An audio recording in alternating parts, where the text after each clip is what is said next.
Hello, Formula One fans, and welcome back to Race in Review. My name is John. I'll be your host today, and we'll be talking about the Imola, possibly the last of a Grand Prix. Some amazing overtakes, some amazing track, some amazing races we've seen, and we had some disappointments, which we'll be discussing, of course. This is, of course, not recorded on location as was last week. We are back in the original studio and all the way across Europe making a digital connection. And joining me on the other side of the digital connection is none other than the Tifosi himself. It's James. Hi, James. Hello. How you doing? I'm doing. Also, I wanted to talk about best hair in the business, but this time you put it all up, so you can't see your hair. Yeah, I just watched it this morning, so I just tied it up because it's. Anyway, let's not get into hair routines. No, let's not get there. How you doing, my friend? How has your trip been? And well, how's the change into being on studio side again? I'd rather still be in Crete. I'll tell you that much. That was a very nice recording. Obviously, it was great to hang out in person again. Seem to do that every year now in Crete. But yeah, just back to normal. Unfortunately, it's very. It's annoying how quickly it all just disappears. The holiday, and you're just back to just normal reality, I suppose. Yeah, but normal reality, we are back into the European side of the season. Yeah. With a triple header. Yep. We dive into Imola. We will be diving into Monaco coming weekend, and then we'll join everyone at Spain. How good is it to be back and watching Formula One at regular times for us? It's quite nice, yeah. Just a nice casual mid-afternoon race is what I like at the moment. Yeah, I don't mind the late evening and night races for like our time zones, but the early starts that we had at the beginning of the season were difficult. Yeah, we can't complain though, because if you are on the other side of the world, probably much harder for you anyway. Absolutely. Yeah, but it was nice to watch a race in the afternoon, just nice and chill with a beer instead of a coffee. Yeah. And what a race it was, James. I'm gonna stray away from making the 1 minute summary, because probably people are listening to this already know what went on. Most important thing, you broke the curse. Yeah, I did. With your predictions, you scored a point. We'll talk about that. Finally on the scoreboard. You're on the scoreboard. The comeback is now starting. Well, talking about comebacks, let's start with that topic. Yeah. Is Max coming back? I think yes. Max obviously had a fantastic race, but it wasn't just Max having a fantastic race. Red Bull, I know we've spent the last two races talking about their potential downfall, but they have brought some upgrades to the car, which seem to just work out of the box pretty much. I think they had a slightly rough time on Friday, but Saturday, the car was looking great, and in the race, the car looked brilliant. They brought new bodywork. They brought two if you count Yuki's. Well, they brought some changes to the back of the car as well, didn't they? They made some changes to the rear suspension and the airflow around that. And generally, the car looked really, really good. Obviously, tyre management was looking like on par with McLaren, or potentially better. The race pace was like undeniably better. I mean, the gap to maybe not better, maybe on par, but probably better actually. But it was an 18-second gap until the safety car hit. Yeah, at one point he was like 10 seconds ahead of Norris when Piastri pitted, and Norris could not make any inroads into Max's lead. In fact, that lead ended up increasing. Then there was, Max had a bit of luck as well with the virtual safety car and the safety car to some extent. Bit of bad luck with the actual safety car. Yeah, but also that's racing, and like the good luck with the virtual safety car, you kind of make your own luck as well to some extent. True. This is what I've talked about in the past with car's kind of offsetting strategy, and maybe they'll start on a hard tire, and it's like the longer a car can run in one stint, the more like the more time you spend in a race, the more chance you have of seeing a safety car, don't you? Like that's just True. constantly increasing. So to be on a strategy that lasts a long time, I mean, I don't think anyone particularly expected the mediums to last as long as they did, but they went through a sort of graining and then cleaning up phase around when they were expecting to probably be doing their pit stops, and then the mediums just lasted probably twice as long as anybody thought. But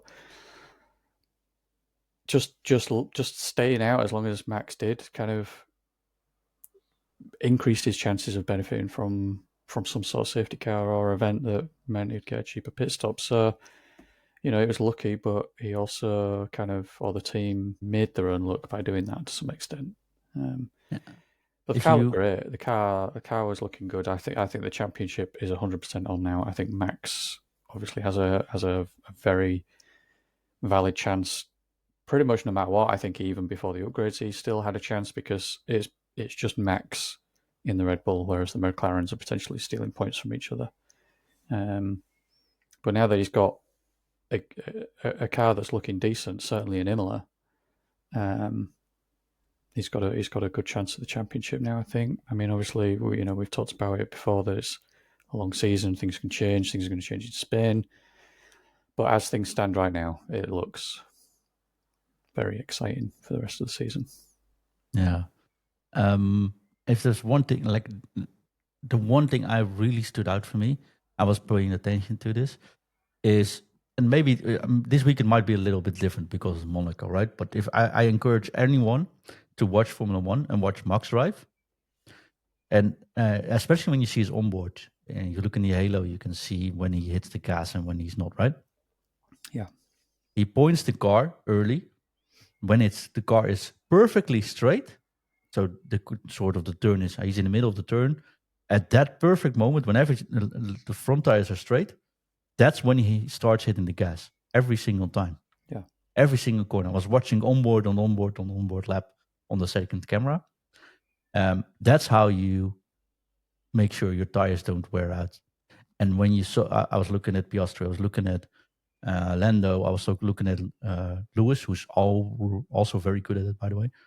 And you always see that's not as consistent. But with Max, it was lap in, lap out, hit it right on, straight, turn the car straight. The moment it hits straight, hit the gas. So there's no extra wear on the front spring being tilted before you hit the gas. Yeah. It was, I mean, it sounds nerdish, I know, right? But I was like, if I wish I could do this for 2 laps in a sim, Yeah. and not 40. Yeah. It was really impressive to see, honestly. Yeah, because anyone who listens to the British broadcast will have heard Martin Brundle talk about this before, but a racing car is almost always, to some extent, other than just on like a long straight, sliding, and it's Yeah. about controlling the slide. So the car is never 100% just following the direction of the wheels. There's always a bit of lateral motion, as they call it, where the car's moving slightly sideways because there's even with these amazing Formula One cars and the tires, they're all like a racing driver is always pushing a car to its limits, and that limit is finding that edge where there's a little bit of slip on the tires to the side. But that doing that too much obviously generates heat because that's friction. Friction, it's physics, generates heat. Heat knackers the tires. And yeah, Max does seem to have. I mean, he has a driving style that, if a car is a bit loose, like it's got some oversteer, particularly oversteer. I think he seems to prefer a car that is very solid on the nose and then doesn't mind if there's a little bit of oversteer. He can control that very well. But it just looks to me like that Red Bull potentially has a better kind of, or maybe like a wider setup window now compared to earlier in the season. Either that or they just nailed it for Imola. I mean, like I've always said, Seen it in Japan as well. Right? We're looking at a sample size of one, so you can't read too much into a single race, but it did look very, very promising for them, and I'm sure Red Bull will be, or at least should be, full of confidence after that, and McLaren potentially should be a little bit worried. But yeah, Max's driving style does seem to be good for just generally looking after the front tyres, at least.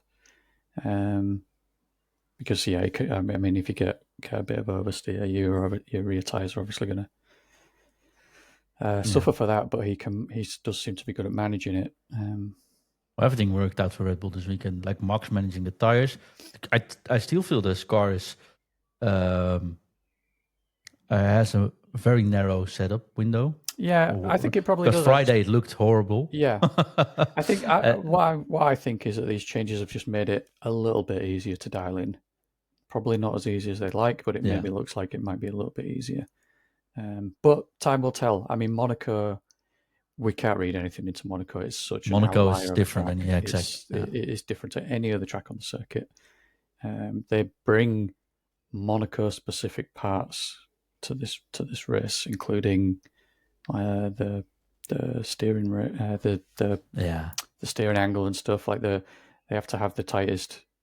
It's got the tightest turn on the entire circuit in the hairpin there. So, and then they generally bring rear wings that are probably Monaco specific. So yeah, we can't read too much into anything in Monaco.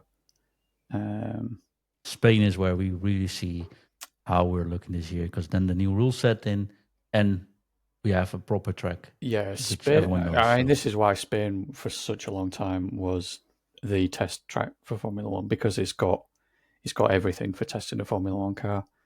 It's got some tighter and slower corners. It's got some fast flowing corners. It's got straights. Plenty of medium corners, speed corners as well. Yeah, it's got everything, and it's got it's got ups and downs, the hills and stuff. So it's just a great. I mean, it's a great circuit to see a car drive around. It's not necessarily the best circuit for a Formula One race, but it will also prove to some extent where things lie, especially after this rule change that's going to kick in Spain as well. So, yeah. James, Max is back in the fight. I think let's hope Red Bull stays in the fight as well, because even the pit stops were good. The strategy was perfect, although they got helped a little bit by them McLaren pitting Piastri maybe too early. Yeah, I think they got spooked by the tyre wear. They saw, who was it who pitted first, and somebody pitted Well, Ocon pitted in lap 1. So. Okay, maybe not first then. somebody pitted in that kind of brief, like 5-lap window where it looked like the mediums were starting to drop off. And then everyone started to pit. And then a bunch of people did, including Ocon. Yeah. And the undercut worked. I think Leclerc was one of the people who did that, and he benefited from it, didn't he? The undercut was really strong, though, and I think Leclerc picked like 4 places of it. Yeah, but the undercut only works if the other people pit as well, and people like Max decided not to, and then the tyres actually came good again. And I think it was Sainz had pitted, and then they were talking. Williams were talking about Albon's lap times. Albon didn't.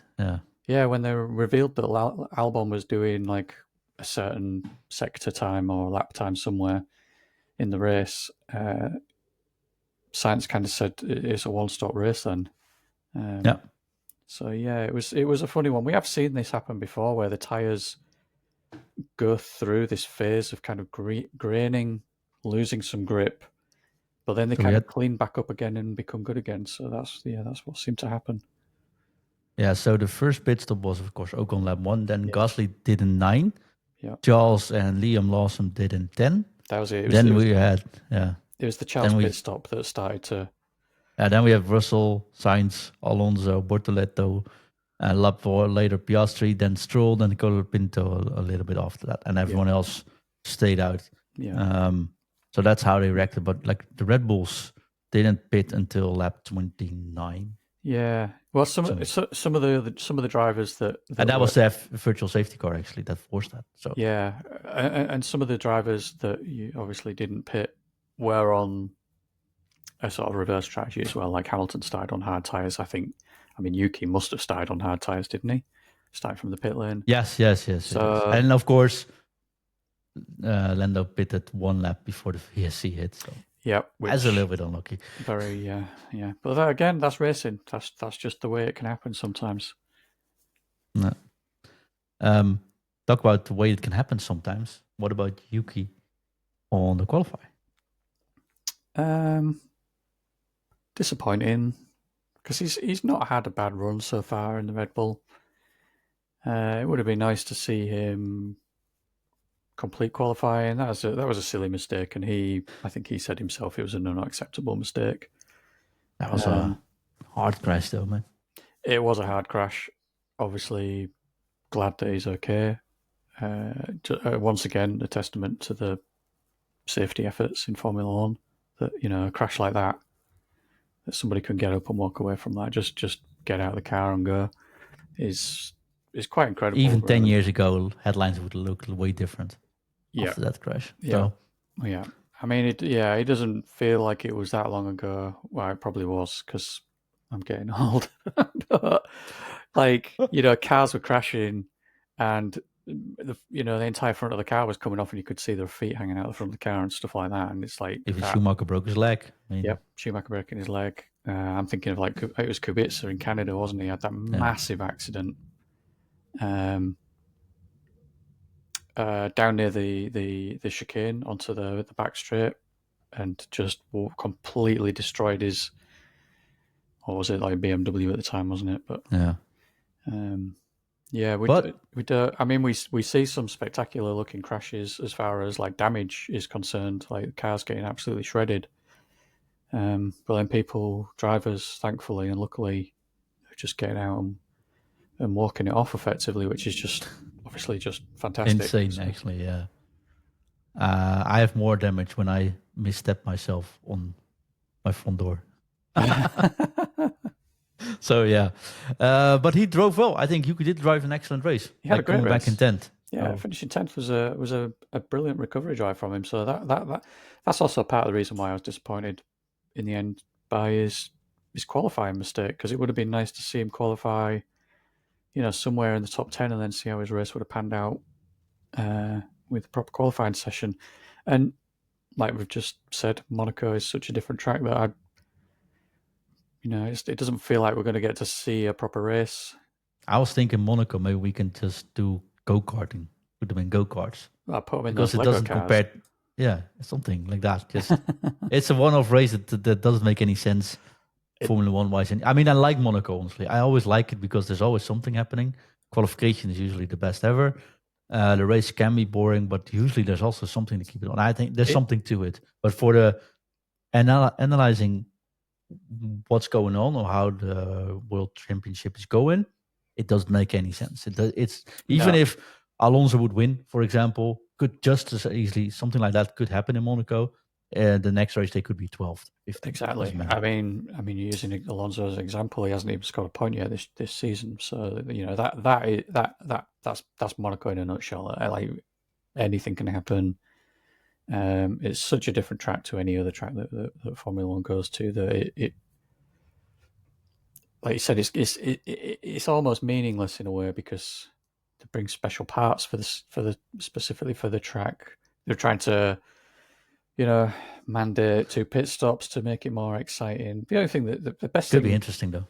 I do think it's going to be interesting. The thing I like about Monaco is that it's an outlier. Like that is interesting because you can get weird results. I mean, look at well, it wasn't necessarily a weird result, but I'm thinking of situations like Daniel Ricciardo winning when he lost like some of his battery power, and he still was able to hold off Rosberg or Lewis or whoever it was, Bottas maybe. I can't remember. Max fighting Lewis for 50 rounds or something. It still couldn't. Yeah, but it was stands every lap. So we've had some close racing. The problem is it's so difficult to overtake. The close racing is really just 2 cars, one behind the other, with very little opportunity to make a move.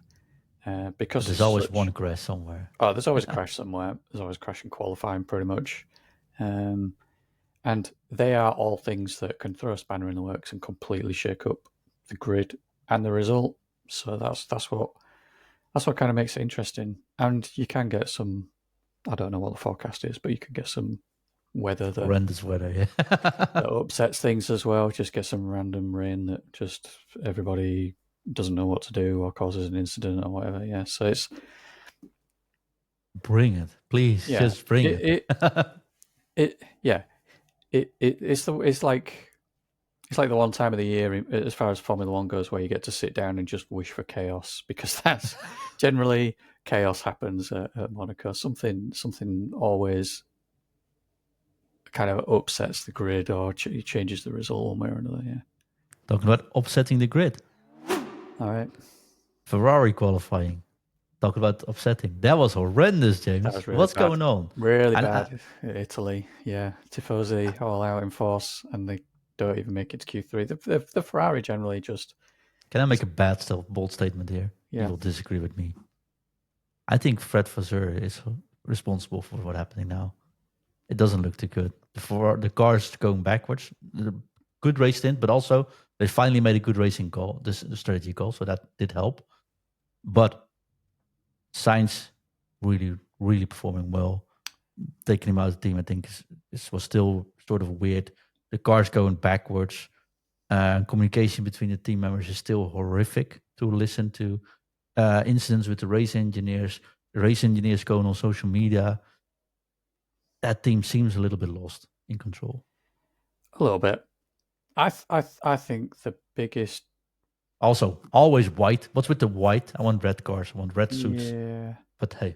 I think Ferrari's biggest mistake this year is not taking last year's car and just making an evolution of it. They've kind of gone with a very different car this year compared to last year. In particular, the front suspension. Like they've gone in the complete opposite direction to how they were running the front suspension last year. And I just think some of the fundamental changes that they've made between last year and this year have actually caused the problems that they're having with their car. The car clearly has some race pace in it. I mean, they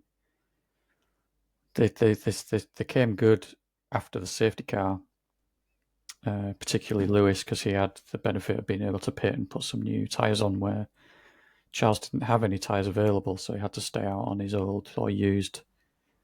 He was on used hards, I think, wasn't he, at that point? Mm-hmm. And Lewis went in and got a new set of mediums, I think. Yes. But the race pace didn't look bad. I mean, Lewis, probably frustrating for him, spent a good chunk of the race tied up in a DRS train behind Antonelli, but staying on pace with the Mercedes is a pretty good effort for Ferrari at the moment by Ferrari's current standards. Although Mercedes didn't perform well this weekend either. They didn't perform great, no. And DNF. So. Yeah, they came undone a little bit in Imola, it seems, after having a pretty good run of results by both drivers. But Lewis ended up finishing fourth, didn't he? Which he did, yes. Which he celebrated like a victory. Yeah. And he's probably relishing in the fact that he did well in Italy in front of the Tifosi, which is every Ferrari driver's dream. I mean, they'd love to obviously win. And I think especially Monza, they will be desperate to win that race. But I think he was particularly happy with it because he just seemed to be very frustrated throughout pretty much the entire weekend until race day. And then he got out of the car at the end of the race and kind of said the car was actually a lot better today, and I was getting on with it pretty well. I mean, both drivers complaining about brake issues during qualifying, I believe it was. Yeah. And just generally not happy with the car. Both Ferrari's not making Q3 is... No, that is sad. a problem. It seems, I mean, if you look at Imola, I mean, even if you look at some of the other races that have happened this season, it seems like their one-lap race pace is pretty much nowhere. Sorry, their one-lap pace, not one-lap race pace. Their one-lap pace is pretty much nowhere, but their race pace isn't bad. So they have an issue to fix there somehow. I believe they've got updates 5 coming. tenths off. Sorry? There were 5 tenths off Piastri in Q2. Yeah. I believe they've got upgrades coming to Barcelona. I mean, most teams do. Some teams will be having to fetch parts to comply with the new rules. So let's just see what happens in Barcelona next. The problem is with any development race is teams bringing upgrades. They're not the only team bringing upgrades. Everybody else is trying to move forwards as well. So you kind of they're aiming to get faster, but they're also aiming to keep up with or beat the other teams around them as well. And that's part of the fun and the challenge of Formula One. But race pace, I don't think they should be too disappointed by that. And as for your comment about Fred, I certainly don't think he needs to go. I think he is good for the team. I didn't say he needs to go. I said that he's certainly not having everything in control. Maybe I still stand by the fact that I think their biggest problem is the car and the changes they decide, the direction they decide. Also his responsibility, though. It is his responsibility. He's ultimately been involved in discussions about that and approved it. So yeah. James, talking about performing, or actually, last week I was extremely harsh when we were recording in Crete, on Crete, at Aston Martin. I should have done that because qualified 5th and 8th. We both were very harsh on them, and then they brought some upgrades to Imola and looked very, very good, certainly in qualifying. They could have way better in the race, but they were both extremely unlucky with both safety cars. They did have some bad luck, but they also their race pace didn't look amazing, and their tyre wear still looked to be an issue, I think. Which does generally seem to be an issue with Aston Martin. Alonso made a comment about him being the unluckiest driver ever. I'm surprised it's taken him this long to realise this. But here we are. I mean, to be fair to him, he's won two world championships. He can't complain that hard. Like, how many drivers actually win a world championship? Not many. How many drivers become a multiple world championship? Even fewer, obviously. So, how many drivers actually drive at his age still in Formula One? None. So, yeah. So, he undeniably has had an incredible career. He is undeniably a great driver. But he also undeniably has been his own undoing throughout the majority of his career. He burns bridges. He complains. He gets very sarcastic and bitter on the team radio, and ultimately, I don't particularly feel sorry for him or anything about it because he's his own worst enemy. Unfortunately, he could have had a much more impressive career than he had, but. That's just the way it's panned out for him, and it's because of decisions ultimately that he has made. So, but yeah, Aston Martin. Sorry, that was a massive rant about. No, it was 11 and 15 in the end. I think it could have been in the points. They could have been in the with points, a little bit more luck. But they had some bad luck. But the car, whilst they had an impressive qualifying, and that decision to make a run on the mediums was quite bold, but also slightly their undoing as well, because that was their only set of mediums for the race as well. So they had to run the race on used mediums, which, okay, they'd only done 6 laps. They do an out lap, a hot lap, a cool down lap, and then they used them again in Q3. So, I mean, it's 2 hot laps and 2 prep laps and 2 cool down laps, but that's still wear and tear on the tyre, and that reduces its life for the race. So, they made a sacrifice to be good in qualifying. Probably not a bad idea because track position is quite important at Imola because it is a difficult track to overtake at. But yeah, things just didn't pan out probably the way they expected. Bad luck with safety cars and things, and yeah, just another kind of very typical Aston Martin result. But I think if they can take anything away from that, it's that they should be somewhat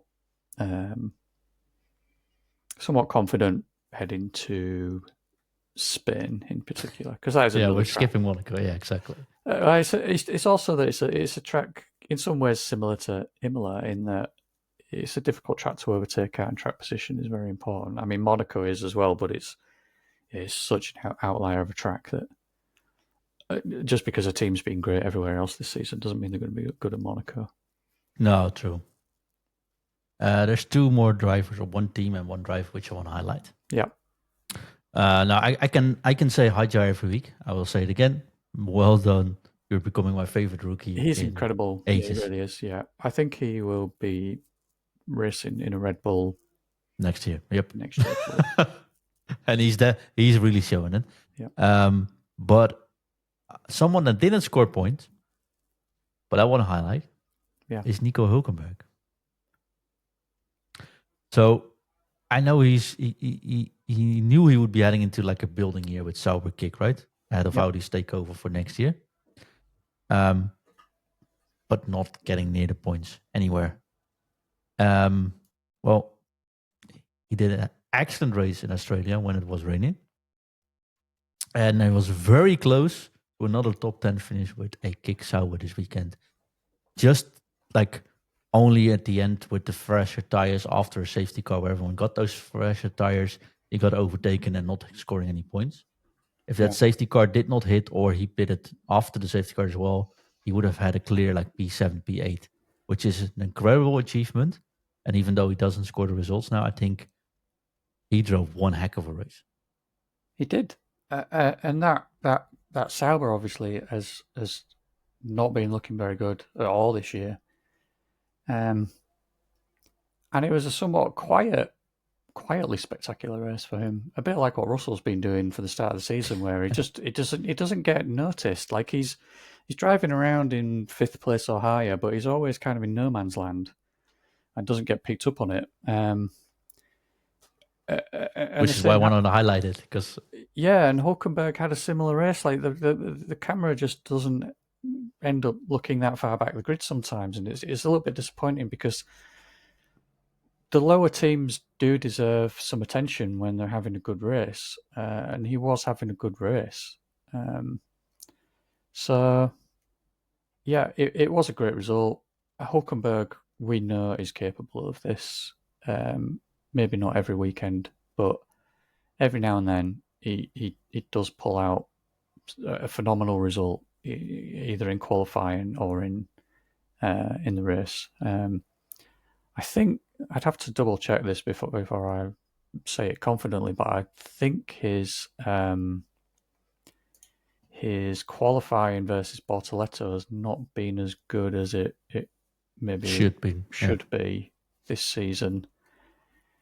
But his race in Imola, it was a great race. Where did he ended up finishing P12, didn't he? Which is even P12. I mean, even if you say like, oh, he had bad luck and he should have finished 7th. If you ignored that and you said Nico Hulkenberg and Kick Sauber finished 12th, like that's still a very good result. Exactly. Yeah. So, yeah, an amazing result. He finished ahead of Gasly, who we were saying just last week is on incredible form and is currently looking a fantastic driver. Okay, Gasly probably had some bad luck with safety cars and things as well, but Bortoletto's 3 and Hulkenberg is on 4 on qualifying. Okay, so So Hulkenberg is now winning, because I think at one point Bortoletto was winning the qualifying battle, but still, like it's pretty close. It's closer than I would have expected before the season began. But that's done, credit Nico. to Bortoletto as well. Yeah. Really, he's not definitely. He's not a bad driver. He looks pretty good. He didn't have a. It's great probably race. easier to show yourself if driving a racing bull than driving a Kick Sauber. Yes. But the one team I want to highlight, Williams is faster than for Mercedes and Ferrari this weekend. And it's the fact they bottled Sunday's lead with. They actually did. I think that was a mistake with Sainz, but qualifying up there and hitting the points really nicely in 5th and 8th. 8th for Sainz, and they could have been 5th and 6th if they didn't They Yeah. made it messed up there, but they are looking really good, James. I'm really happy for it. And you predicted it as well at the start of the season. Yep. It is just the fact they can't get Sundays right always, but it's nice to see many teams up there now. It is. It's refreshing as well because they are in the fight.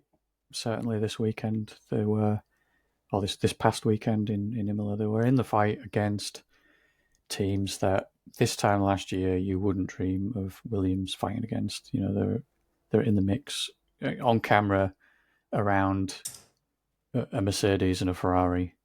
Normally, you'd only see that if Mercedes and or Ferrari had some kind of bad qualifying event happen the day before. Albon could have hit the podium if the safety car didn't hit. He was on I front still podium. think he would. I still think he was. He would have was. got it. He was. Yeah, it was unfortunate. But again, like I just have to keep saying it. I think. Yeah. I mean, this is how racing goes. But a strategy worked out. On pure pace, he was good for a podium. But the safety car reversed that fortune for him. But still, P5 marked like a fine reward for these efforts, right? This is a second fifth place in a row as well. Yes, and the way things are currently going, I mean, Williams have basically said that they're basically focusing now on next year, and there's stuff in the pipeline for this year, but they're putting most of their efforts into next year now. But I mean, it's not that it's a mistake, but this year is actually looking very, very good for them. They're currently fifth in the championship. They've got, I'm just looking at the results now, or the current standings. They've got a 31-point lead over Haas. They're 63 points behind Ferrari. So that's fifth is on for them. And I at the moment they're looking they will make fifth. I think they can fight for fourth if they keep this momentum going for a bit. I think fourth might be tough. I think fifth is where they should be finishing. I think the one thing they have to be cautious of is if, for Racing Bulls, basically Liam Lawson turns it around, because at the moment he's setting himself up to be dropped next year and just losing a Formula One seat.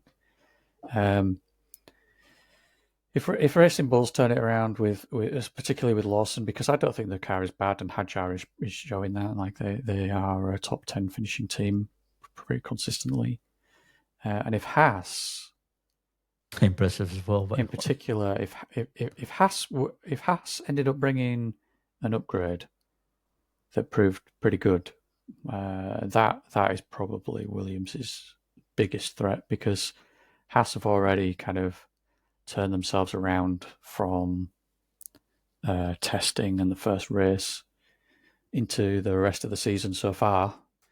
And if they continue on that trajectory, then I suppose they're a threat to Williams. But at the moment, they're looking pretty sound in fifth. And that's where I would expect and in some ways hope that they finish, because, they're a prestigious, historic team.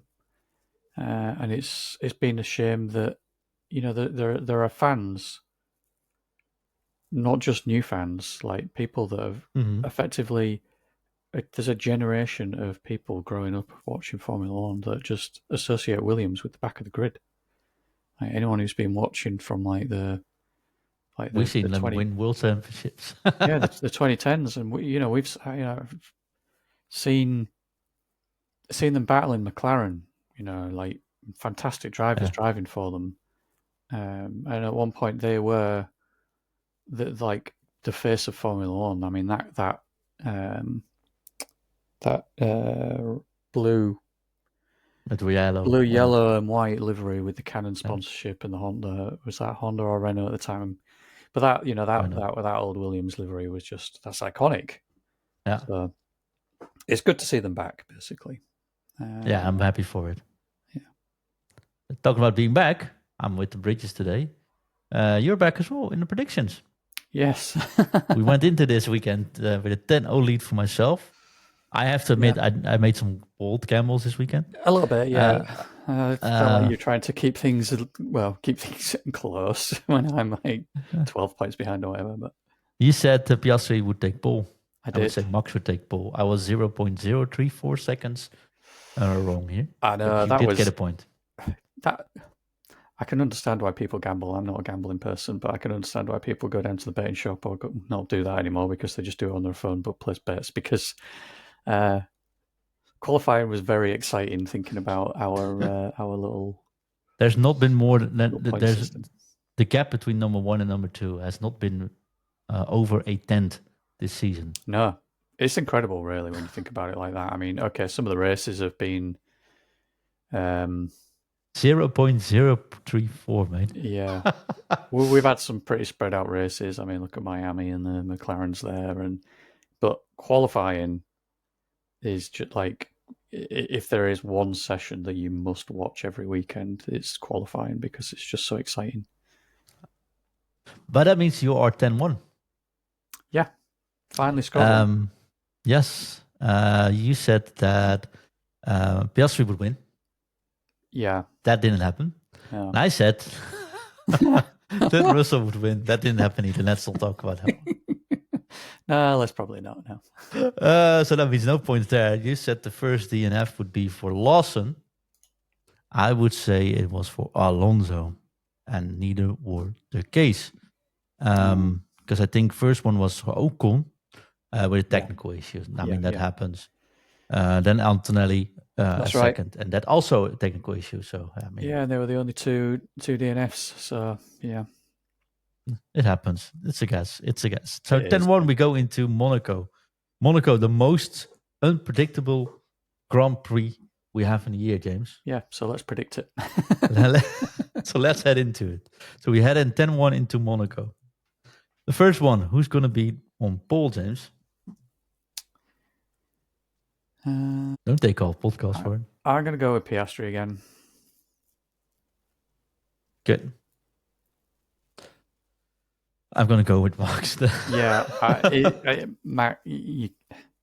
Max is just such a safe bet. You can never write him out, and especially Monaco. Like it's such an intense. This is also one where you could just you could go out for your second stint and someone bins it in the last chicane, and you can't finish your lap and you start 10th. So yeah, there is that. There is the potential for one. There's also you do go one good. You do your first stint very well in the second lap. You bin it, and then everyone behind you can't finish their second stint. So this is always one of those qualifying. Yeah, or you could do a really good lap on your first stint and then miss your braking point and cause a yellow flag and your competition can't exactly. Yeah. Or suddenly you have an engine issue in the last corner. I can't move. It's stuck. Yeah. It's a red flag. Yeah. Or you could do it like Max did a couple of years ago. Hit the wall 3 times and still make your best lap ever. Yes. Yeah. I'm going to hope for that one. Yeah. James, who's going to win it? With a mandatory 2 pit stop strategy. The first time ever in Formula 1? Yeah. Well, no, not the first time ever. We had one time where we had a tire issue where they said they have to pit 2 or 3 times. So I don't know where it happened again. But yeah, there has been that, hasn't there? I can't remember either. But this is the first one without any tire complications at the mandatory. I don't like this. It feels a bit manipulative. Let the teams do their own strategies. And okay, they're trying to spice it up, but I'm not keen on it. If you want the teams to do more pit stops, you've got to make the tires die faster. They tried this weekend with C6 tires. Yeah, that didn't work. Didn't quite work. No, well, no one used them really, did the other than qualifying. So who's winning it? I'm going to go with Piastri.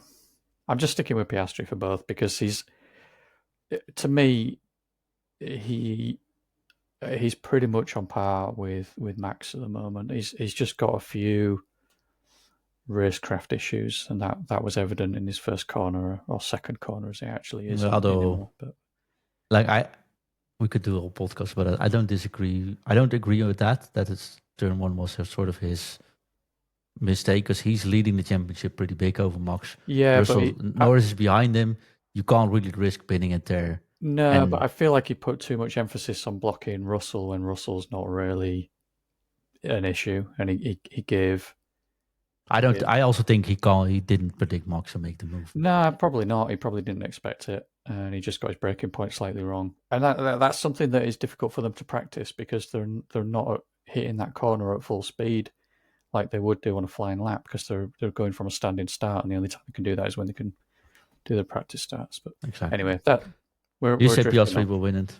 Yeah. I wouldn't say Piastri is on par with Max at all, but I do think Piastri is in good form. Let's put it like this. Okay. I have to say, I think I have to say Max, but I don't believe in a Red Bull with the downforce they have in this track. I do believe in the strategy team itself. So who's going to win it? I'm going to do it one more time. I'm going to say it. It's going to be Russell. All right. I mean, he's got more chance here than he did at Imola when you predicted him winning at Imola. Yeah, keep rephrasing that. Yeah, that required outside intervention, but I think at a track like Monaco, yeah, a Mercedes could win it just through the driver driving well. Yeah, so let's see. It's slightly bold, but it's possible, and anything can happen at Monaco that can mix up the grid and the result. Worst case scenario, it's 10-4 at the end of the weekend. Yeah, 10-3. 10-3. I've only got 2. Oh no, we need to do DNF. Have one more question. The first DNF. That, yeah. Who do I think is going to DNF first? Yes. Sorry, let me just scroll through some driver names to think who would struggle at a track like Monaco. I almost want to say Colapinto. That's what I wanted to say as well. If you don't pick him, I'll pick him. Okay, I don't want to just because I just really like the kid and I don't want him to crash. So I'm gonna go with Behrman. Ciao. Into the wall. Okay. For all Argentina listeners, for one, I don't want all the hate that's been spreading this week on me as well. But on the other hand, we like Colapinto, so I'm not going to name Colapinto here. He's not going to crash. Who's going to crash? Is Bortoleto, unfortunately. Now I get all the Brazilian fans on top of me. But I don't like this is one. It's also an experience track. Yeah, 100%. And I think it's more likely that Bortoleto will be in heavy traffic and be forced to make a mistake somewhere. Yeah. And you can't make mistakes. That's why you cannot make a mistake in Monaco. And I think miss your braking slightly. You've got like a couple of opportunities to go into the runoff area, but if you go into a corner too quick, you're just in the wall. There's nothing. No, ask Perez last year. Well, ask Perez a bunch of times. He's had a number of crashes at Monaco, hasn't he? Crashed. Also won it though. So. First corner in qualifying, first corner in a race, just before the tunnel in qualifying when Sainz then went into him. So he sort of faked that one apparently, but that's not good. Yeah. That's when the marriage broke between him and Max. Also, should we call Max or should we call him Frans from this week onwards? Oh, yeah, Herman. Yeah, Franz Herman, isn't it? Yeah. Let's call him, I don't know, Max Verherman or something. I don't know. Yeah. Maximilian Herman. Yes. No, let's go with Max Verstappen. If you haven't heard it, Max was driving a GT3 car, Ferrari, on the Nordschleife, and he broke the lap record there. But he was not under his own name because he thought that would draw too much attention. Yeah. So Max put down that the driver was called Frans Herman, although he was driving in a fully kitted out Max Verstappen Team Redline Racing Red Bull car, which sort of defeats the purpose of it. Like, I don't want to draw attention to myself. I won't race under my name, but I'll race in my liveried car. Anyway, that didn't quite help. He went there, he did that, and that was the thing. And have you seen Formula One outdank the Formula Dank subreddits this weekend? I've not, no. No, because what Formula One did on their official Instagram account, you should really check it out, is they put on Frans Herman on the Friday's practice name.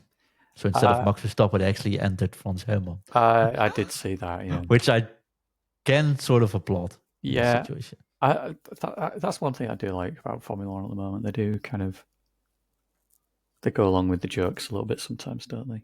Yeah, which I like. If you saw Instagram today from Ferrari, they were showing Leclerc and Vasseur diving into the water from Monaco last year because they won it.